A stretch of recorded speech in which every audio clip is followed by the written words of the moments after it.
All right, here's my Exmark 46-inch zero-turn mower,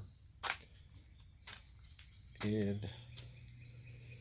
it started up yesterday because I keep it parked in front of my shed door. And yesterday I started it, backed it up, walked away from it, let it run for a little while because it didn't run all week. And about 5 minutes, 4 or 5 minutes into it running on its own in position right here, it killed. And I came out, came back to it to see what was wrong. I tried to start it up again. The engine would turn, but it wouldn't start. And now all I get out of it is this.